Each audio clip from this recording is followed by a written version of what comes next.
If you don't know me, I'm Ravi Gurumoorthy. I run Nesta and the Behavioural Insights team. And if you don't know Nesta and BIT, we're not just obsessed by heat pumps, although we are quite obsessed by heat pumps, as you can tell. We have three missions. One is a sustainable future, which we're going to be talking about today. The other is a healthy life, where our mission is to try to halve obesity. And the third is a fairer start, where we're trying to eradicate the gap between children on free school meals and the average child. And we do three things for each of our missions. One, we do policy, we try and shape systems.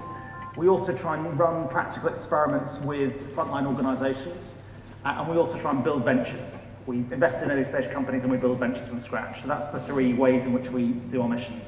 We also have the Behavioural Insights team, which is also about running trials in this country and abroad, and also the Challenge Works, which runs big X-Prize type competitions. So that's a quick portrait of Nesta and BIT. Thank you for coming today. It's unexpectedly timely. I don't think we actually had a crystal ball about when the election would happen, but our policy plan for delivering clean heat, I think, is quite well planned. I know there are one or two civil servants here as well, so thank you for making it over. I know it's a very busy time. In terms of what we're going to do today, we're going to try and split up what is quite a big report into different chunks. And we're going to have Madeleine Gabriel, who is our Mission Director of Sustainable Future, give an overview of the policy plan. We're then going to have Marcus Shepherd talk particularly about affordability and how we bring low carbon heat to cost parity with boilers. And then we're going to have a little panel discussion. I'll introduce the panel shortly. We'll then hear from Andrew Sissons to talk about delivering the heat transition at scale. And then we'll have a further panel conversation followed by questions from you. So that's the format for today. Without further ado, I'll hand over to Mad, who's going to give an overview. Wow, good evening, everyone. Thank you so much for coming. It's fabulous to see you all. So our task this evening is to talk about how the new government should go about decarbonising homes.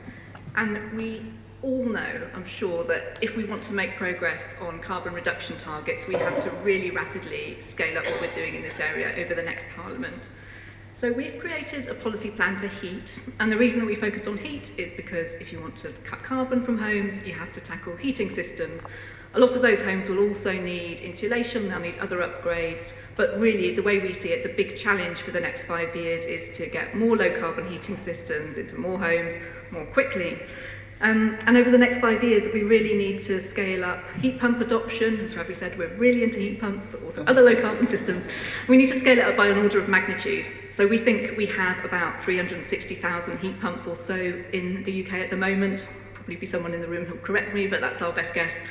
By the end of this Parliament, 2030 or so, we need to have 3 million. So that'd be 1 in 10 homes getting a heat pump in the next 5 years. And, you know, I think a bit like, you know, at the moment, if you have a heat pump, you're a bit of a sort of rare oddity. Like, if you find a heat pump person, it's a bit like meeting someone who's ambidextrous or something. It's not something you come across very often. By the end of this Parliament, it will just be, you know, mildly remarkable. It'd be like being left-handed. You know, you'll still feel special, you know, but, you know, no, you won't be abnormal. If there is anyone in here who's ambidextrous and has a heat pump, I would love to know.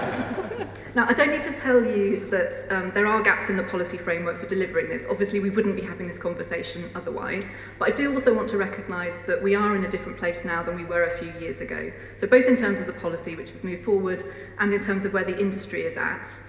I was at Installer Show a couple of weeks ago. I think a lot of you probably were too. I was really struck by the momentum in industry. I think it was actually a really inspiring experience. There was so much innovation going on.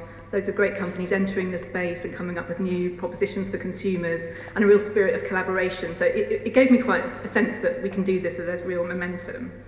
And in terms of heat pump uptake, we're seeing some progress. I think in May this year, the boiler upgrade scheme issued something like 2,400 vouchers, which was twice as many as in the previous year, so that's good. But we need to keep doubling uptake in existing homes. I think, if my calculations are correct, every year between now and 2030 in order to meet those carbon reduction targets. So it's a big challenge, and you know, some of the policies that would have helped get us there have been delayed or pushed back or scrapped over the last year or so. So the Clean Heat Market Mechanism, for example, as far as I know, still on ice, but there might be someone in the room who could correct me. The phase out of new boiler installations in off-grid homes was pushed right back. And I think, given where we are, we really can't afford to delay any longer, and we definitely can't afford to go backwards. And I think our message to the new government is there are big choices that you'll need to make in the next year in order to get where we need to be on net zero for homes. And if we don't make them in that next year, we're actually in some danger of failing, because those choices are going to be a lot harder to make if you delay on them.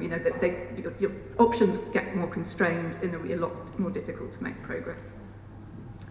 So the policy plan for heat, I don't know if any of you looked at it today, it's a hefty tome. We're proud of it. I'm not going to go through everything that's in it, obviously, just wanted to give you a flavour. What we were trying to do with this document is set out something that felt fairly comprehensive. So it doesn't go into loads of detail about everything you could do in this area, but it does try to say, what are the key things that we need to make progress on, and what would be a way forward on all of those things. I would say we stripped it back to the basics, but it's 100 pages. I'm not sure if you can quite get away with that. But really, the focus is probably the things that are on the top row here, and that's what we'll talk about mostly today, I think. So on strategic choices, government needs to set the direction. I think if we want to get uptake scaled up quickly, we need to make real progress on affordability, and we need to start building some serious capacity for delivery at scale. So on the first one, on strategic choices, I think the key issue is to take the decision on hydrogen. At the moment, we're still in limbo. I know that lots of people don't like the idea of government picking winners, but I do think government maybe should rule out the losers. And in my view, personal view, hydrogen has already lost the race. I think every independent expert who's looked at this, from the Climate Change Committee through to the National Infrastructure Commission, has decided or come to the conclusion that hydrogen for home heating isn't a credible option at scale. And either way, we need a decision quickly. We don't see a case for waiting until 2026. So in the report, we've recommended a rapid expert-led review just to bring this issue to a conclusion one way or the other this year. As I said, on affordability, that really does seem to be the key issue if we want to get many more people choosing heat pumps or other low-carbon heating systems in the next 5 years. We definitely, we need to, in the report, we suggest that government's goal should be to work towards cost parity between a first installation of a heat pump and a boiler replacement over this period. Now that is quite challenging, because obviously if you're putting in a heat pump, it's actually a new heating system. It's an upgrade to a home. It's not just swapping one box to another. In future it will be that, and it'll be a lot cheaper and a lot easier. But what we need to do now is to kind of get homes through this transition. We do think cost parity over the lifetime of these systems is possible though, and Marcus will be talking about that shortly. We also need to move forward on delivery, and we think it covers a few issues. So if we want to deliver low carbon heating at scale, we do need to scale up the low carbon heating workforce, and that's an issue that's been discussed quite a lot over the last couple of years. There's good proposals out there. We've done research into the workforce itself. But it's not just that, and there's other areas where we need more delivery capability. So for example, in being able to plan the transition to low carbon heat, and I think we'll talk about that a bit more today. And then a key issue that we picked in the report is the idea that we need to build capability to be able to deliver communities or whole neighbourhoods to transition to low carbon heating en masse. So we call this coordinated switching in the report, and Andrew will talk a bit more about that later. And finally, we haven't been scared to state the obvious. There's quite a lot in that report that you will recognise. We think the government needs to implement the clean heat market mechanism quickly so that boiler manufacturers have the incentive to scale up heat pump production. We definitely need to reform EPCs so that people who install heat pumps aren't penalised. We need to strip back the planning regulations so that they're just focus on the essentials, and that households aren't kind of caught up in unnecessary bureaucracy for months. And we think government should implement an advice service so that everyone who needs it can get advice if they want.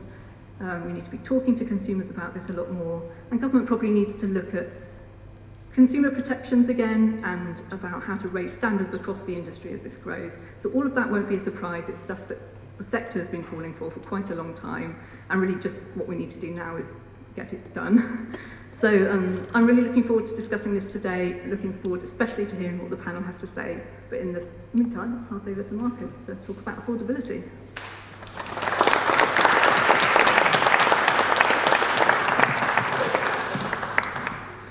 Thank you, Madeline.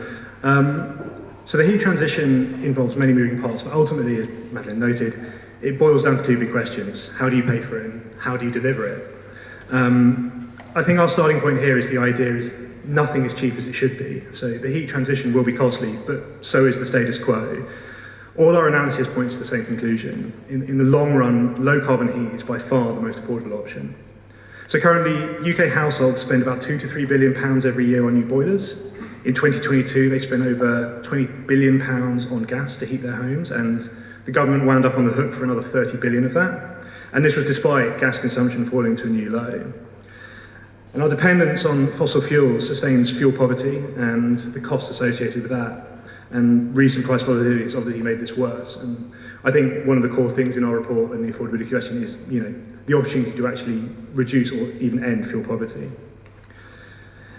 And we also note, and preaching to the choir here, that even though fossil gas accounts for only 47% of electricity generation, the electricity price is set by the gas price 97% of the time, so we're not reaping the benefits of what we could have. So electricity is more expensive than it should be, and the problem is exacerbated by the various levies and other charges, which skew its costs, and much more so than they do to gas. And the UK now has the most expensive electricity in Europe, which is absolutely not what the case should be. So the context we have here is one that creates a significant barrier to progress, but the prize on the other side of the transition is pretty remarkable. We can eliminate 15% of the UK's emissions. It offers a credible route to end fuel poverty, and it can also increase energy security. But between now and 2035, we estimate that the UK needs around £80 billion of capital investment in low-carbon heating in homes alone. And so the fundamental question for the government is, how does it allocate these costs effectively, equitably and efficiently? We assume that the bulk of these costs will be met ultimately through some form of finance, but there are big differences between a transition financed at the government borrowing rate versus one financed at consumer rates. We estimate that for each additional percentage point of interest, the total cost of that transition increases by around £9 billion. And we expect that the optimal way to pay for that transition in the long run, taking into account the various practical and political considerations, will involve a mixture of taxpayer subsidies, bill payer subsidies, institutional investment, and consumer capital and finance. This allocation and the overall cost of the transition will be influenced by various strategic choices the government makes. So, for example, there is a clear trade-off between capital investment in homes and capital investment in the grid.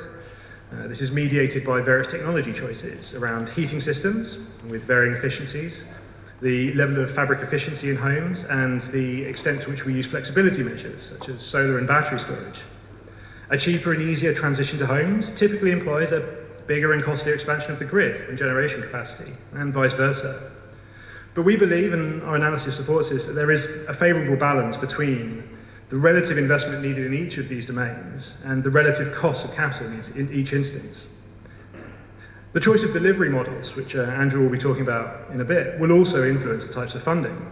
The current demand-led model is framed by consumer subsidies and some consumer finance. But we take the view that alternative, coordinated models of delivery can use their scale and other advantages to open up new forms of institutional investment or capital funding schemes. And lastly, the way the transition is governed will also have an effect. There are pros and cons to both a centrally run or a more locally run process, which the report goes into in more length. But this is also matched by the choice between whether the process is led by, say, private firms or DNOs, local authorities, or other entities. Households left to do it by themselves. So in the near term, we see four broad goals which must shape the government's approach. So as Mad mentioned, we believe that heat pumps will be the main, not the only, but the main technology for the transition. And the government absolutely needs to reduce their lifetime costs towards parity with boilers. The critical step here is absolutely to take action on the running costs by rebalancing energy prices. But there is a clear role for ongoing subsidies and other financial support, which will offset the upfront costs, especially in the case of first-time installs. Throughout this, the government needs to continue to support vulnerable households by fully funding heat, efficiency and flexibility measures to make sure that they can not only benefit from cheap heat, but also no longer have to underheat their homes. And at the same time, it needs to manage the total amount of public spending. In the near term, this will mean tapering down subsidies as demand for them grows, much like it did with previous subsidies for EVs. It also needs to create better conditions for consumer finance, and I'm sure some of the members of our panel will be able to speak to this better than I can. But this could mean things such as reforming the Consumer Credit Act or taking steps to enable property-linked finance as an option. And lastly, the government also needs to just fundamentally make the transition cheaper. Nesta is an innovation charity, and we believe that there are gains to be had from supporting industry to reduce costs of installations and using regulation to reduce investment risk. Companies such as Octopus and others have already shown the extent to which some of this is possible, but we believe more can be achieved. There are various routes to deliver these affordability gains. In the near term, as I said, subsidies are the key. We take the view that the main bus grant does need to be extended, but it does also need to taper down over time before being withdrawn in 2034. Because as the number of heat pumps per year grows to the hundreds of thousands, the costs of this scheme could rapidly become unsustainable. This needs to be done in conjunction with bill rebalancing, and our analysis, as displayed here, shows various scenarios using real-world data from the MCS, and I would note that this accounts for the added costs of first-time installations, whereby if you reduce the cost to use the heat pump in conjunction with effort to subsidise or offset the upfront costs, you can get heat pumps to be parity with boilers in quite short order, in a quite sustainable way. The disjoints on the chart show the points where the subsidy is tapered down. But alongside this, we believe that the government needs to expand its finance offer with government-backed low-interest loans. In particular, these could serve a range of ends, but they might help homeowners cover the cost of fabric insulation as the emphasis of policy shifts firmly in the direction of low-carbon heat. It also needs to support demand for consumer finance, and it should look at ways to grow the amount of institutional finance available for larger projects, such as heat networks and, hopefully in time, coordinated street-by-street switches. So, to conclude, our key recommendations on the question of affordability are that to make this happen, to make it affordable, the first thing is the government has to rebalance energy bills. It has to realise the potential of cheap electricity. It should introduce new government-backed loans and use these as a vehicle throughout the sort of coming decade to support a range of measures widely across the UK. It should maintain the existing subsidies for clean heat, but taper them down as demand grows, support the fuel poor and the cost of upgrading their homes, and it should also pilot new models of finance as part of its work to develop new coordinated delivery models. So that's all from me, and I will hand over to Ravi and the panel. Thank you very much.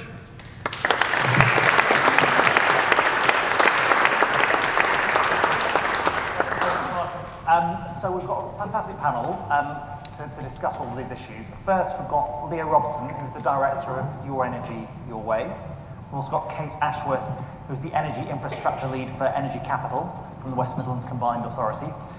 Tim Lord, who's the Head of Climate Change at HSBC, and also used to work in government in what was the Energy Climate Change Department, I think. Yeah, and a few others. And a few other incarnations. Thank you to all of you for coming. Panels sort of bring quite different perspectives. I think both a really practical frontline perspective in terms of installation and the workforce, a perspective from what it's like to do it locally, and also sort of the policy and finance questions. Can I just start off, Leah, with you? When you look at some of these recommendations and the report, what's your overall view on whether this does enough to actually drive the change that's required?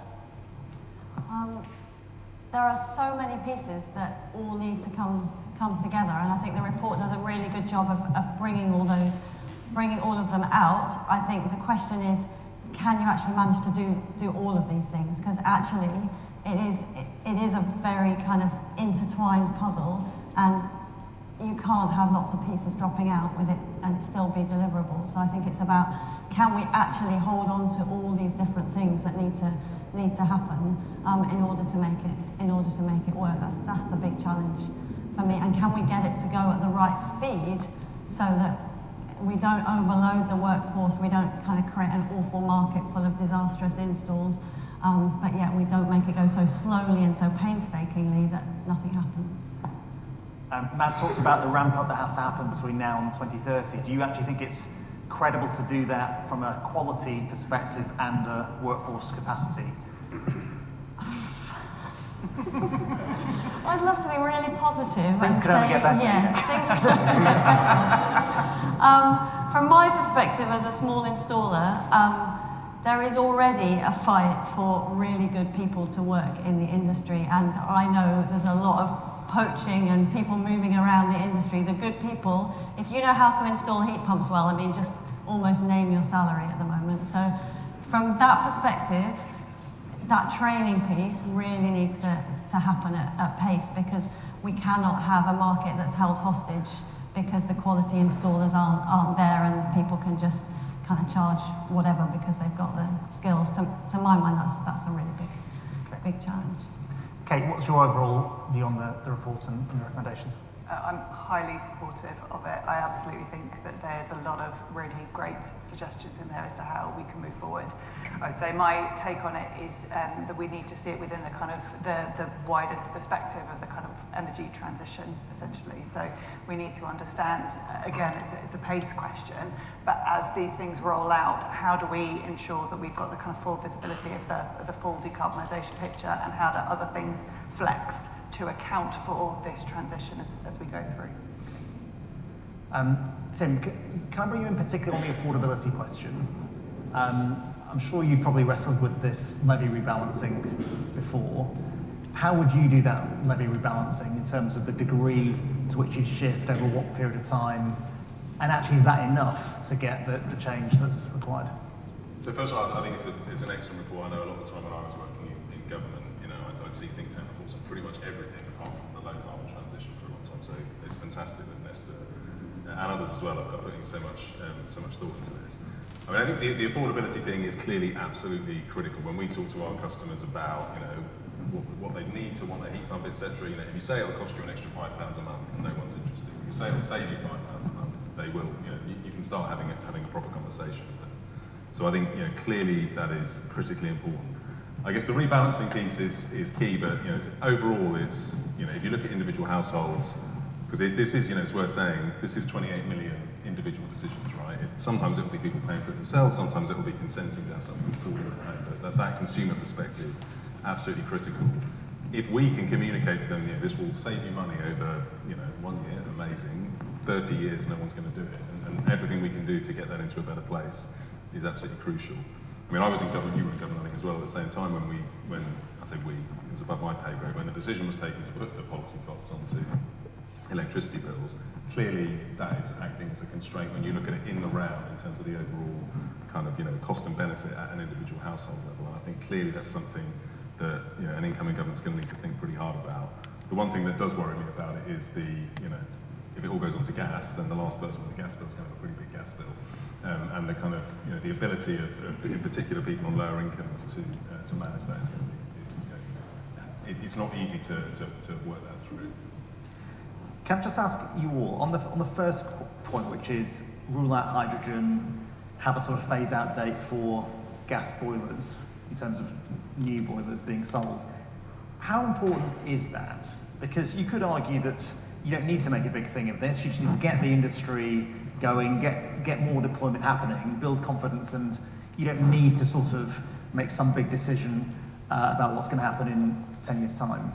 I think that signal is absolutely key because I talk with people who are considering installing heat pumps every day of the week, and when that came out in the industrial strategy about banning gas boilers at a certain date, people sat up and took notice of that, and people genuinely thought that they weren't going to be able to install another gas boiler. It sends a very clear message, and consumers are still confused about whether there's going to be a different option than a heat pump. So I think that signal is really key. And just let's say you had the clean heat mechanism and that was solidly getting you to a trajectory where 80% of new heating systems were not boilers. Would that not be enough, or do you think you actually literally have to sort of say there is a phase out date? People don't want to be left behind. I think humans are herd animals, and people care about being able to sell their home on. They care about what the neighbours think. So I think knowing that you are going to a plumber and asking them to install the technology that's going to become redundant and obsolete in X amount of years, that thought stops people short. I also think that in terms of consumer messaging, that often if you put something like hydrogen ready on a boiler, people go, it's all right, I don't have to do all the kind of messy and disruptive stuff that might think about a kind of whole house transition, because hydrogen's coming along and it's going to mean that I don't have to worry about all of that. So if you can actually be stricter and say it's unlikely that hydrogen for heating is going to come along and save the day, actually we are all going to have to tackle this, it sends a really clear message as well. I think it's the same. I do think the technology direction is really important and more clarity around that, absolutely. But I do think that the challenge now is how do you make this attractive to consumers, right? When if you talk to someone who's bought an electric vehicle, which has gone from being the kind of ambidextrous, very exceptional thing to maybe a bit more like being left-handed, people don't talk to you about, if you ask them, do you like it? They don't talk to you about how many tons of emissions they've saved, right? They talk to you about the fact that they can charge at home, it's cheap to fill up, it's a really nice driving experience, it accelerates really quickly, etc. And that is the kind of consumer experience we need to replicate. I think that, if we can get that right, that's more important than phase out those kind of things. Can I bring you on that? Because sometimes we've argued about this, about do you actually need to do as much as we think on cost? Can you just not make the whole value proposition of heat pumps more aspirational, attractive? Are we over-indexing on cost parity?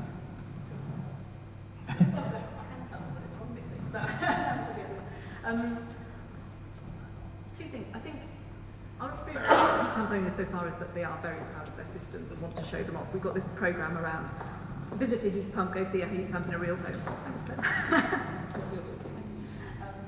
And people do talk about how much they like it. They talk about how whole houses rule now, where before it wasn't. Particularly if they've got things like underfloor heating, they're really excited about optimising it and shows how much they're able to save, particularly if they've got other technologies in their home. So I think we can already see how that proposition could be appealing to people. But I think there's other things we can lean into. We often talk about prospects for cooling and so on. I'm not sure about, I do think affordability is really key. I think there is a possibility of kind of over-indexing for it has to be aspirational. I'll probably put it around the other way. I think I'm just talking about heating systems, actually. A lot of people, they might be quite boring. And I also think in terms of the messaging, I love heat pumps and heating generally to be less scary. I think it's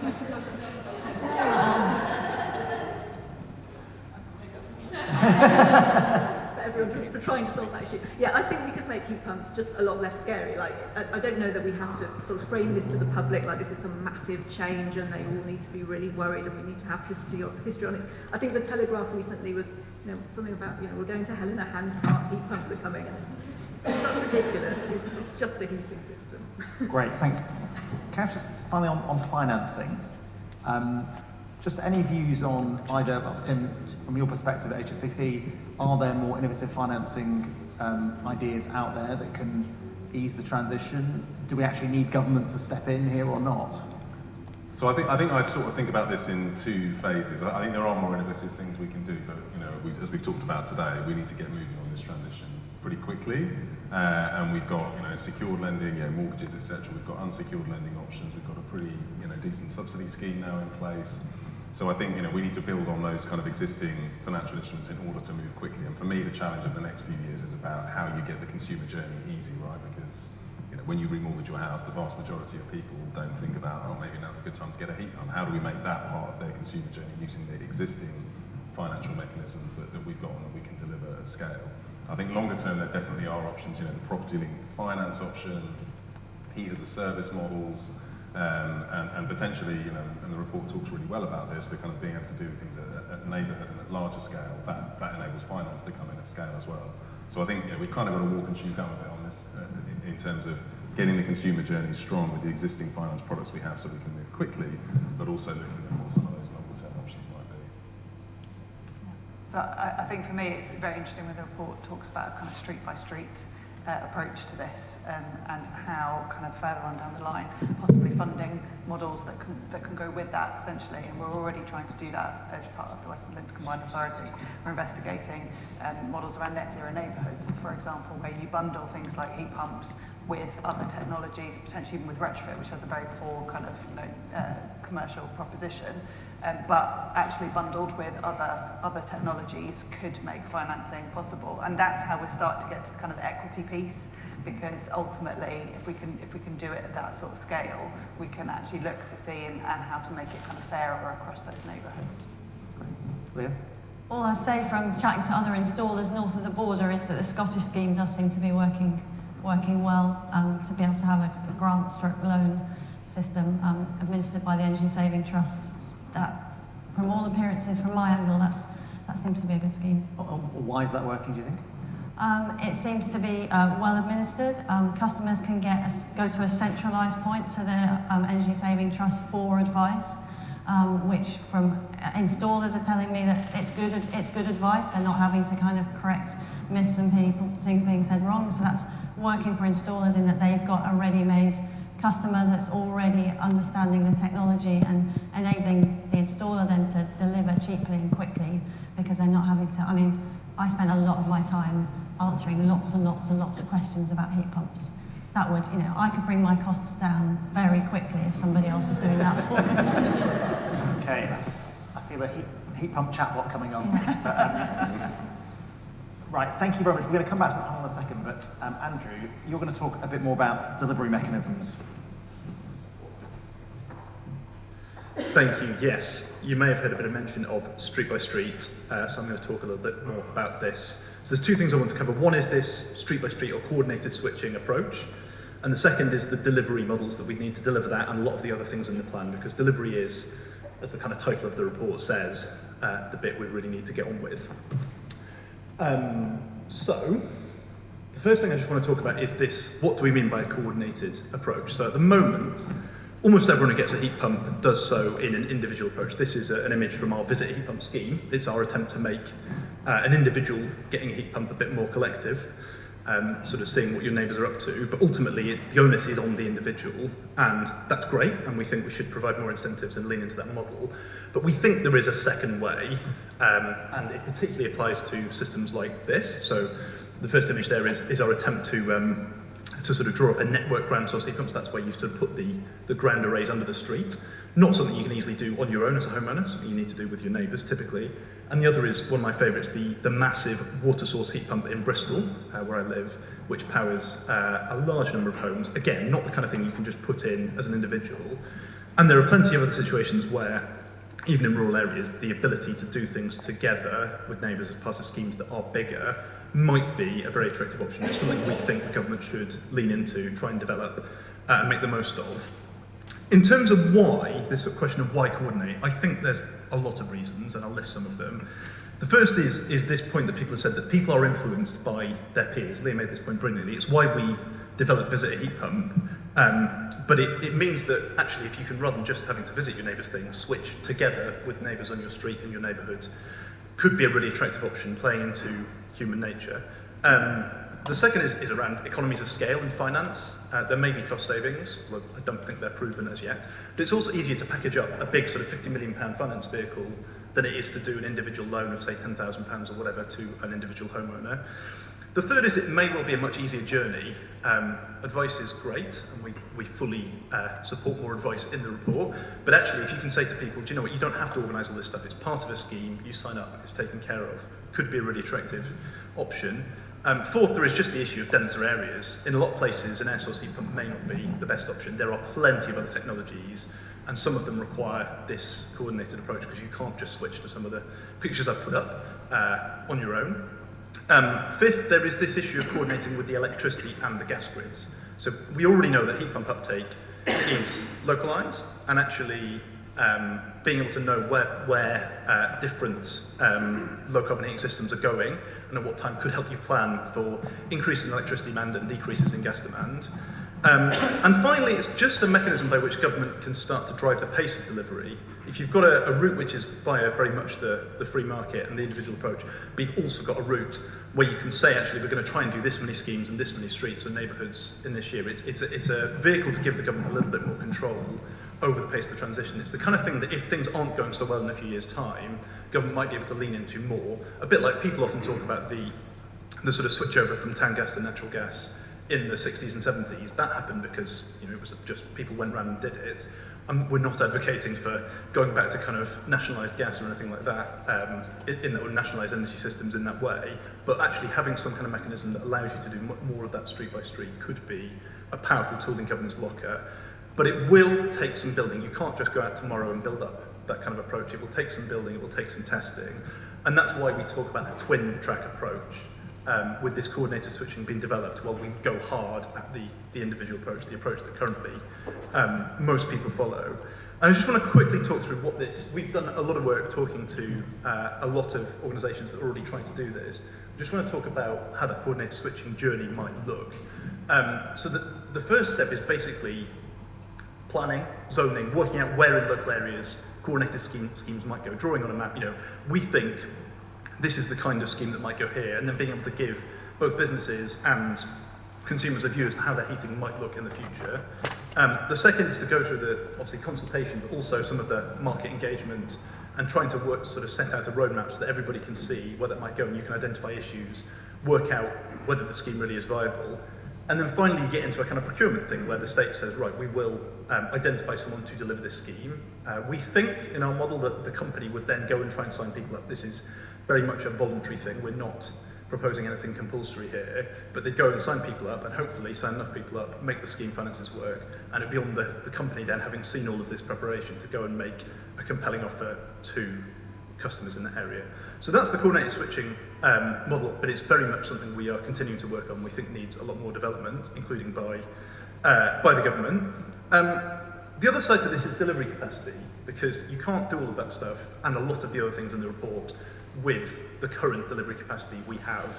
The chart on the left-hand side is the very well-known one about delivery mechanisms, but you could repeat it for pretty much every measure on green homes. Our current delivery system isn't working as it needs to, but at the same time, as per our report, there's a load of new things we think the state needs to do. There's local heat planning, coordinated switching, like I've set out there. There's the energy advice that Madeline and Leah have talked about, the national campaign that we think is needed, and there's also a lot of local retrofit schemes that need to be stood back up and to deliver much more quickly on fuel poverty in particular. Maybe some regulation as well of private landlords and other bodies. At the moment, there just isn't the infrastructure, the capacity to do that. And so we think that needs to be addressed. And again, that will take time. You can't just click your fingers and build these things overnight, but we need to start building them now. So to address that, there are kind of three bits. The first is we think there is a very strong case for a new national heat agency, which would be kind of like a centre of expertise to bring in the specialist skills you need to act for every area in the country, to give them that advice and to support them through this transition. Sorry, I flicked on too much.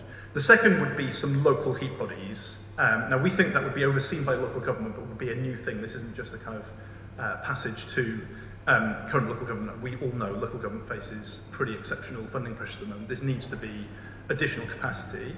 And those local heat bodies would drive the planning, the coordinated switching, perhaps some of the on-the-ground advice as well. And the third bit is just the policy for coordinated switching. So we think there needs to be plans in every area. I think we're about 1 in 6 in England is underway or completed on local area energy plans. We think that needs to be everywhere and much quicker, and they need to be more granular and give you this idea of where things go. There may also be a link to the local power plan that's linked to GB Energy. We think you need to pilot coordinated switching quickly in some areas, some different areas. It might be in some areas you look at community energy bodies, you might look at network ground source heat pumps. In others, there's some really exciting financial models, such as the 3CR model, that government might want to see if we can make it work in some places, and then if it works, take it to other places. And this is the key thing, is not to just pilot and stop, is to have an aim to see if this stuff works and then scale it up. And the whole point of doing the planning everywhere and building up capacity is that once you find ways to work, you can scale them up, and if necessary, use them to drive the transition as quickly as it needs to go. That's all from me, thank you. Thanks very much, Andrew.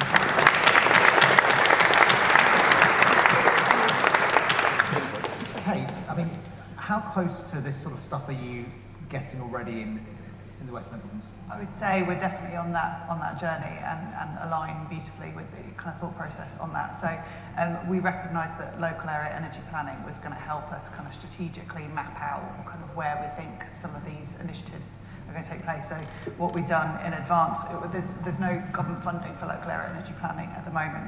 Anything that's kind of put together is actually out of very constrained local government pots or potentially out of innovation projects. What we're trying to look at is an innovation project which essentially does local area energy planning but in a digital environment, so it's not a static paper report but it's a living map of all these initiatives, and it overlays things like the electricity grid, so we can actually start to see where there's sufficient capacity, and we could actually look to target to say we don't think there's going to be a challenge in this area, or there's going to be areas where it's going to be really challenging, and we could look at schemes that kind of promote flexibility as a revenue stream instead of traditional reinforcement, so we can actually go ahead and get the scheme done, but actually there's a revenue stream in there for the participants of that scheme in terms of kind of avoided reinforcement costs. So it really does help us to tackle that kind of mapping out, and very much thinking about heat network zoning coordinator role as well, making sure that's embedded within our local plan, because that's kind of almost kind of the flip side of this. If we're looking at kind of zones and the zoning coordinator role, anything outside of that zone is going to have a different decarbonisation pathway. So it's very much one and the same in terms of kind of trying to map out where we think that these different delivery mechanisms are going to happen.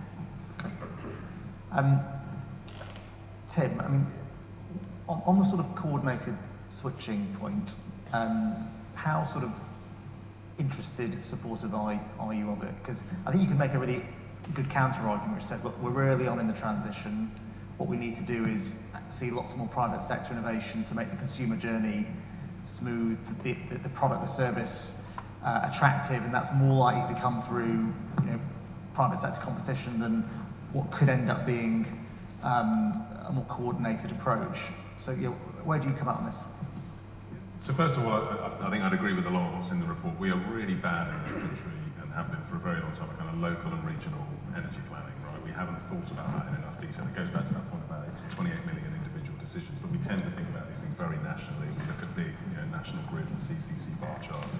I love national grid and CCC bar charts, but you can't do this transition just with those. So I think having that kind of local and regional planning angle is really important. Secondly, I think it's really interesting from a finance perspective. You make the point, Andrew, that the scale of finance, you can bring in different parts of the capital stack, you can bring in the pension funds potentially to do some of these things. So I think from that point of view, really important.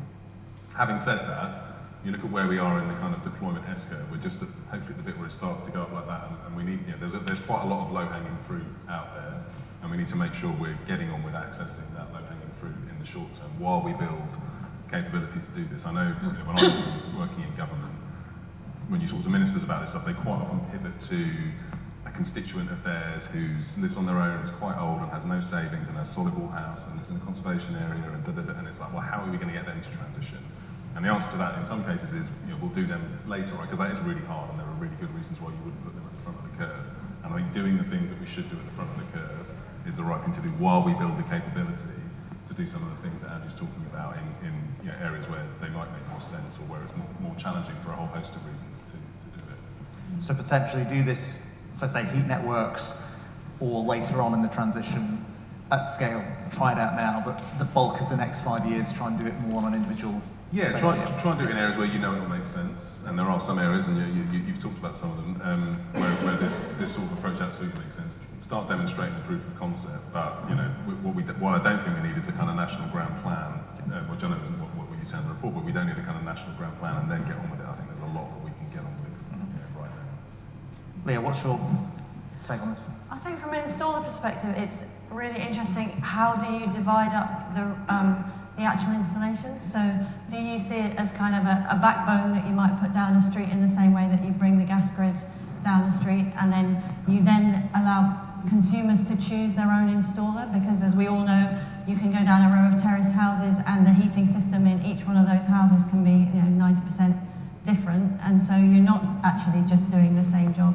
over and over again once you're actually connecting people up to the district heat network. So what do you do around who you choose and how you divide up the work, I guess, is really interesting in terms of competitiveness and how you how you build the installer market, how you grow the workforce. I think the other thing is that there's a lot of sort of light touch of this that you could do. For example, I work really near to the Thames. There's like loads of houses, a lot of them are off the gas grid, fronting the Thames. If I want to install a water source heat pump, I've got to go to the Environment Agency, I've got to design, individually how that's going to be done. Nobody has to build a great big backbone down the Thames, but could some of the regulatory and the sort of permissions and those kind of things be done in some areas like rivers without there being a huge technological kind of investment? Just the pathway clearing, I guess, in terms of the regulation and the permissions and the design, rather than actually building something. Great. Can I just touch on sort of local area energy planning? It seems like I actually sort of chair the net zero delivery panel in West Midlands Combined Authority, and it's hard to get all those different agencies in the same room, sharing information. They've got different vested interests. It feels like a huge lift. Two questions, I guess, for all of you. How important is it to do that? Is it actually something we need to do now? And do you see this national body providing some of the technical support to do that? Would that be valuable? I think from our perspective, we wanted to trial having different, regulated utilities and unregulated utilities, which are heat network developers, for example, around a table discussing what is the right technology pathway for place and kind of coming up with a bit of a consensus view.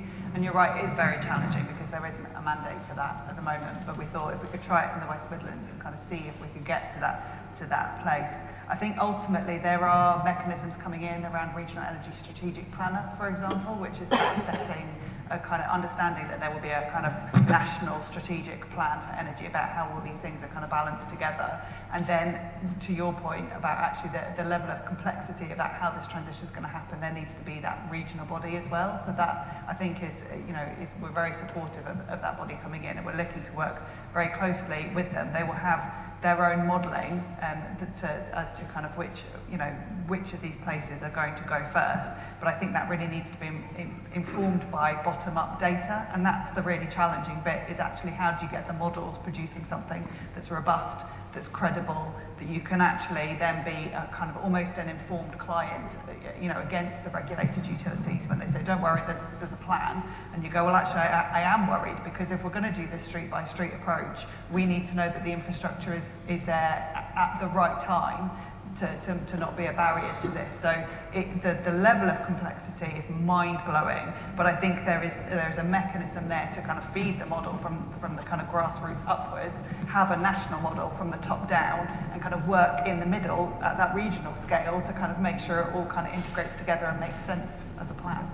Okay. From the workforce position, if businesses like mine can see that granularity of data, that know that these jobs are coming along, and if we have some sort of assurance that local jobs are going to be prioritised, because we have seen some quite disastrous solar bulk buying schemes, and often they've been delivered out of borough.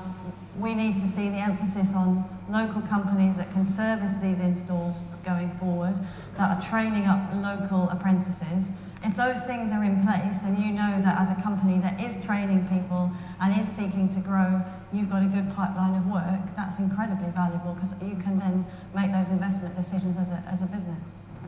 Great.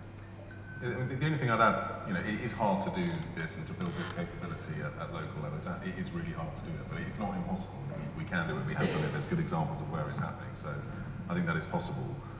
You need clear direction from government in terms of kind of where you're trying to get to, I think, to provide the right set of incentives around people doing that.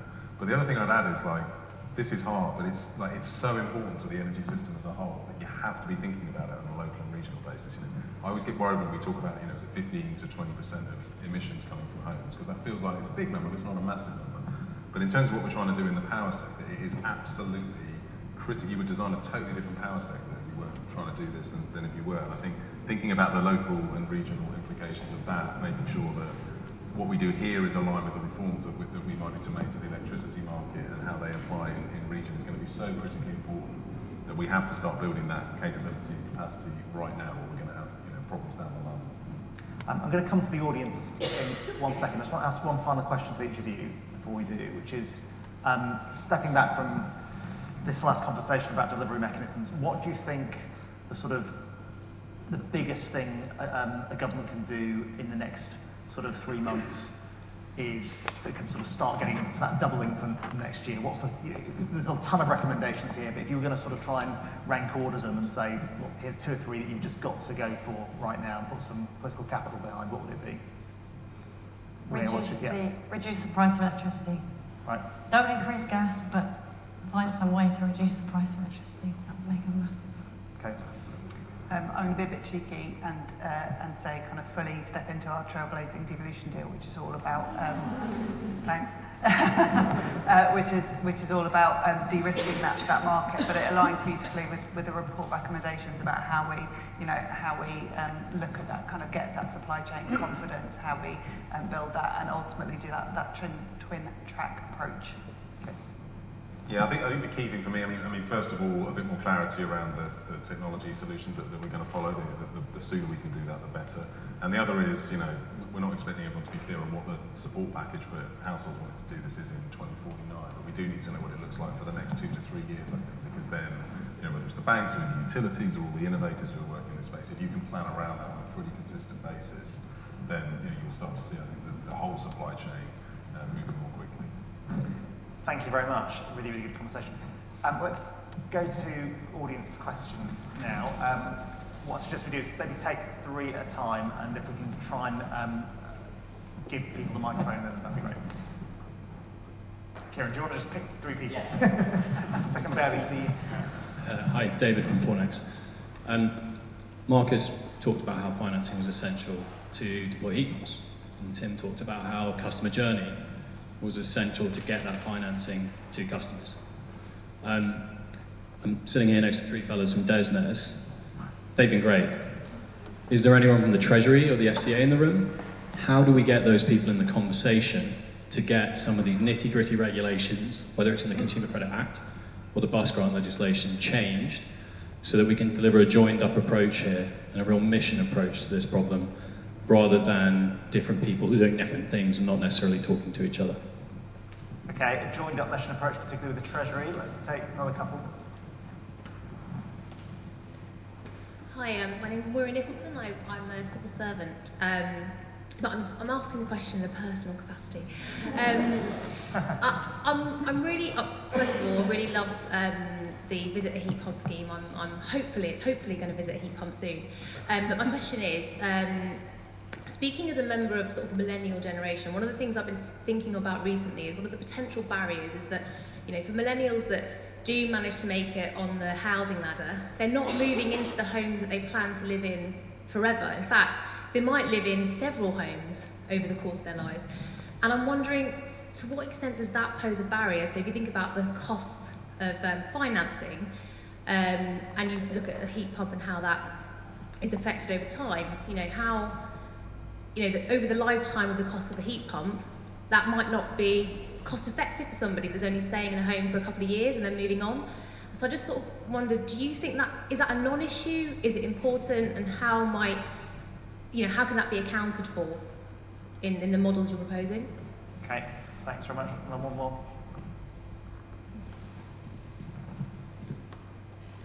Thank you. Hugh Lloyd. Perhaps building on that observation and picking out, in a sense, your top hits, you might say, it's always amazed me that we have an energy company obligation for the fact that we build rubbish buildings. And perhaps we could have a developer company obligation as a mechanism for encouraging quality buildings that you don't have to retrofit. So one observation, would be great for comments on that. Tim, you implied, but just to check, that reforms to market, REMA and other things, were perhaps more important than local plans and what people want. And I just wanted to check whether that's what you meant, because I would have to disagree with it if it is what you meant, because surely the system we're trying to design should be suiting what people want and what they want to do. Thank you. Okay, Tim, why don't you answer REMA and also how you get a joined-up mission approach, including the Treasury? Yeah, sure. So on REMA, I certainly wasn't intending to imply it's more important, but I think there's a whole system that this is part of, and we need to make sure that we're thinking about that whole system as well as we're thinking about kind of short-term individual decisions. And that goes likely over the longer term is going to be driven to some degree obviously by the technology mix, but also by the market around it. So we need to make sure we're thinking about that systemically.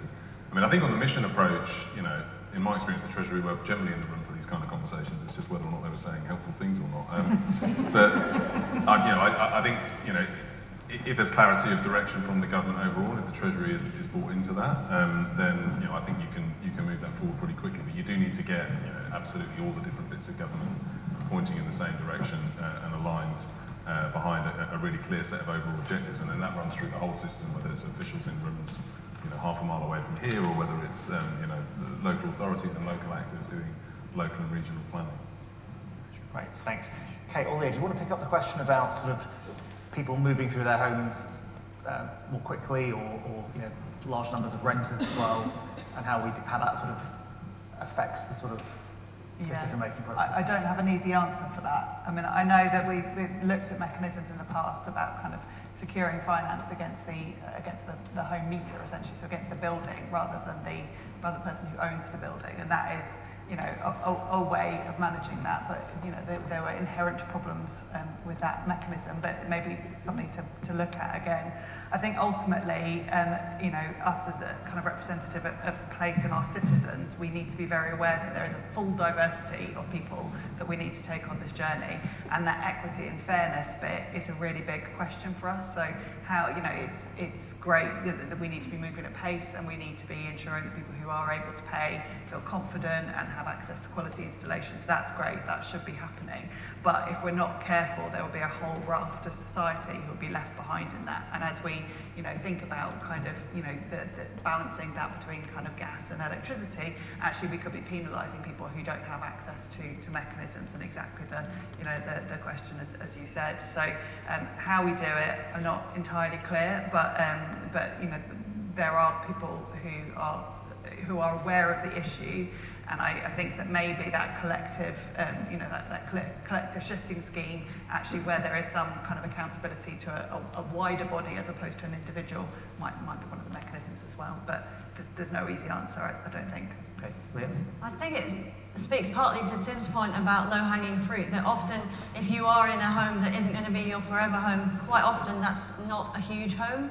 That is a home that generally has a smaller carbon footprint anyway, because it's not enormous. So to start off with those larger properties where people have got the capital, and obviously we deal almost primarily with the able to pay market. So absolutely there has to be a solution for people who can't pay, but for the people who can and who've got larger houses with larger carbon footprints, that's where we should be concentrating first off, I would say. What's also interesting to me is that we have seen a little bit of a shift. So whereas if you asked me last year, I would have said like 95% of our customers are white men in their 50s, retired engineers thinking about retiring. That was kind of the blueprint. It's really exciting to me now that we actually meet some younger people who are, often they're upgrading their home in other ways. They might be extending, and they're not necessarily staying there forever, but they are improving their home. They've perhaps bought a doer-upper, and so they are now thinking about, what can I do to make this home more saleable once I move on? So it's really good. Andrew, I just want to bring you in because you have thought a little bit about the sort of Treasury relationship and how you make that better. I think the precondition, as Tim said, is actually ministers who care about this issue and are broadly aligned, which hopefully we've got. But yeah, I think. Sorry, I'm not sure if the microphone is. Well, it's good, brilliant. I think ultimately this is a government-wide issue. I think the Treasury needs to care about carbon budgets and legal obligations just as much as DESNZ and any other department. There are plenty of other departments in government that have massive climate obligations. I think there is, and obviously we're going to see with the mission set up how the new government sets itself up, but a key part of what it needs to do is to make sure that responsibility for climate change and for a lot of the other big missions sits across government, and that obviously you can't do very much in government without the Treasury. So I think we would like to see some proper, not just kind of Treasury being on board and the Chancellor being on board with this, but some proper institutional structure whereby some officials in the Treasury, perhaps jointly with DESNZ and elsewhere, are taking these calls, and that when spending reviews and fiscal events come around, there are folk in the department who are basically, working on climate change, trying to make that stick, and whether you're not just relying on the goodwill of an individual minister, chancellor. I think there is a lot to be said for that, and the Treasury, as I say, it does need to care about carbon budgets as much as any other department. Okay, thank you. Some more questions? Okay, yeah. Thanks very much. Hi, I'm Louise Sunderland from RAP, the Regulatory Assistance Project.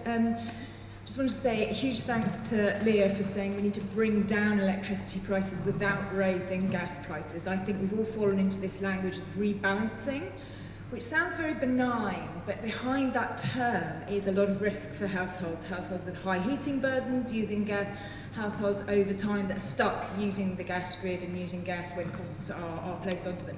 So my question is what ideas do we have? Who's doing that work? Because I really think you're right to identify this as one of the key issues, but if we aren't putting those ideas into government now, then I think we are massively missing a trick. So what ideas do we have for doing that in the way that Leah described? So lowering electricity prices? Lowering electricity, maybe Leah. You're asking me now to solve the own question that I just No, I posed. was asking you to restate your point, but I will restate it, which is lower electricity prices without rising gas prices.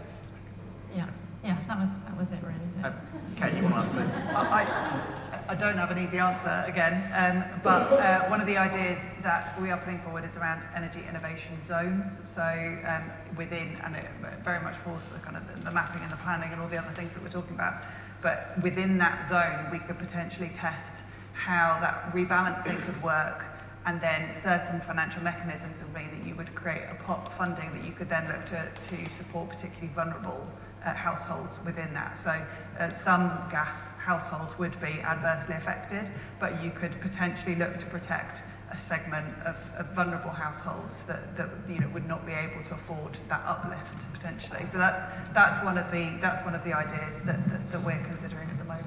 Okay, let's take some more questions. Thank you. My name is Olivia Rudgard. I write about consumers and decarbonisation at Bloomberg Green. I want to ask a political question, if that's not too gauche at this point in time.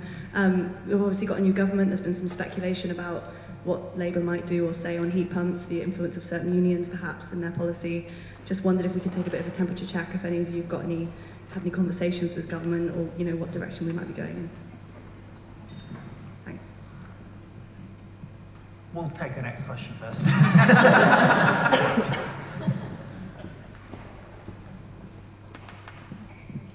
Hannah Robertson from KPMG. You mentioned in the report local heat bodies that will be overseen by local government. I was just wondering, we've seen the rise of all the interest in public-private partnerships. So Bristol City Leap, Coventry's done the same thing. We're seeing those pop up more and more. Do you see that as a public local heat body, or is there a role for private involvement? Okay. And do you want to answer that one first?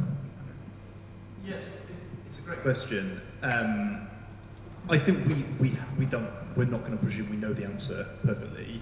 We think it needs to be overseen by local government at a kind of, we call it combined authority scale. So that's kind of 40 areas of England. In terms of what the body could look like, there's a few ways you could do it. There are options to go down your kind of publicly owned energy companies. There is plenty of scope for institutional innovation. I'm pretty sure that the private sector will need to play a role in all of this. I mean, obviously in the delivery side, potentially in the planning side as well. But I think it's really important that there is a clear delineation between the people making decisions in the best interests of consumers and local residents and the people who stand to make money from the schemes. And I think you've got to really be very careful not to blur those boundaries and let the sort of people who are going to do the selling do the deciding. But yeah, I think that will be there. I think likewise that the national agency should be there to build the kind of expertise that at the moment probably is mostly only in the private sector. But I think it is an open question and one that needs some more work. And to be honest, local areas are amazing at innovating, so you hope to see more of that and building the best models. Kate, do you want to come on that? Sure, I think it's a great question. The examples that you mentioned, so Bristol and Coventry, absolutely are kind of, pioneering that approach. What we would say is the reason why those partnerships stack up at the moment is around control of assets. So we're often using public buildings as the kind of essentially the anchor load for a lot of these approaches, and that means that de-risks it for that private investment partner. I think what's really interesting is when you get to an area that that doesn't necessarily have a lot of public assets. What's the mechanism there? How do we look to secure sensible cost of financing, the protections that we'd need, the right levers, without actually being able to offer something concrete like our own buildings into the pot? So that's an approach that we're essentially trying to look at, a kind of more federated approach, I would say. But yeah, it's definitely a very active thought train for us at the moment. Let's take a couple of final questions and we'll wrap up. Clem at the front, and then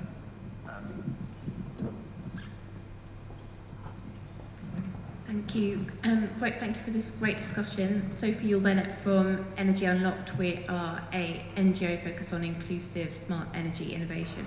I just want to talk about demand-side flexibility. I know it's mentioned in the report and recommended that we unlock demand flexibility benefits, and the report also rightly points out the price risk implications of time of use tariffs, particularly for low-income and vulnerable households.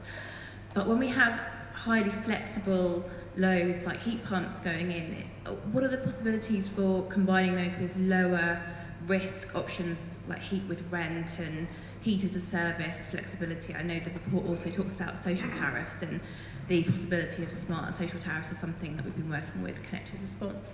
Kenny stood next to me on a carbon flex project in London with Kensington and Chelsea Council, so really interested to hear about the combination of innovative resale solutions to boost the rewards for low-income and vulnerable households. Thanks. Okay, thanks. And then, do you want to answer Olivia's questions?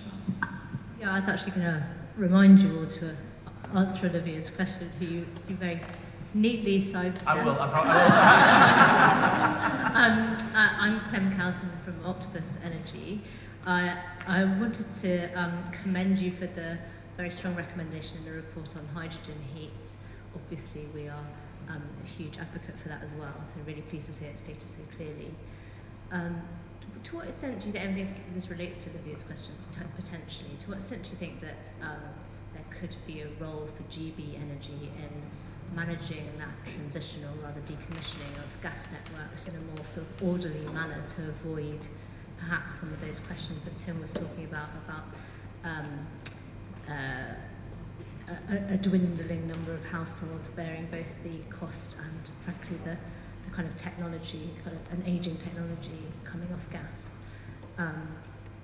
And do you sense that there's much appetite for that? I've yet to come across much appetite for that within government for GB Energy to take that, to kind of tackle that really difficult question. But I'd be interested to know if anyone else has heard any different.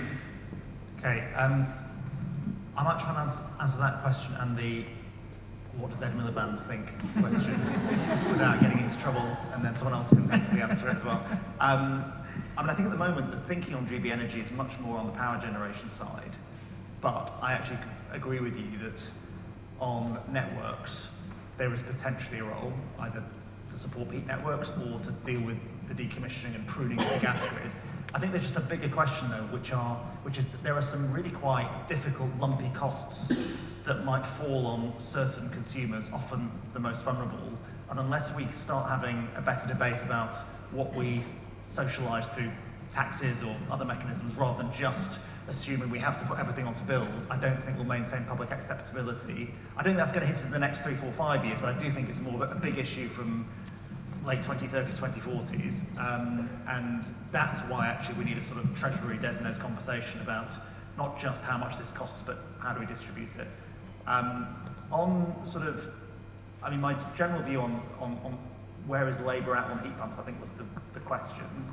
I think they are, they seem from everything they've said to be in favour of that kind of approach. Now, the politics of heat pumps, there was this line in the manifesto, wasn't there, which said nobody will have to rip out their boiler.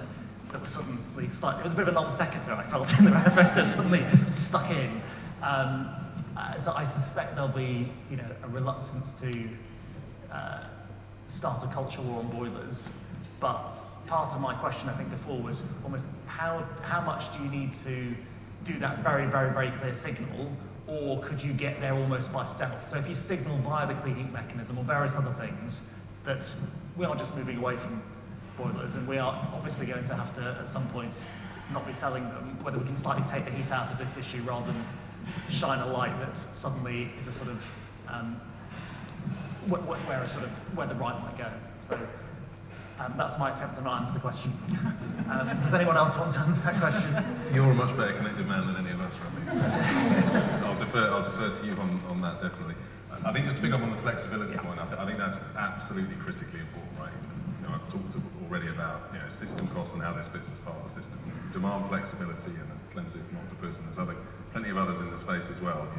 Really trying to look at how we can kind of really seize the benefits of that. Heat pumps can support that, batteries, EVs, and that is something we need to get a lot better at. We need to look, but critically, the new government is going to have to think pretty hard about how do we enable ourselves to access that and deliver the system benefits as a result, but also doing that in a way that is fair, because not everyone will be able to access those benefits directly in the same way. It's a lot easier in a house with plenty of room for solar panels and capital to put a battery in than it is for some other people. So that's clearly something that they'll need to wrestle with, but I think there are ways through that.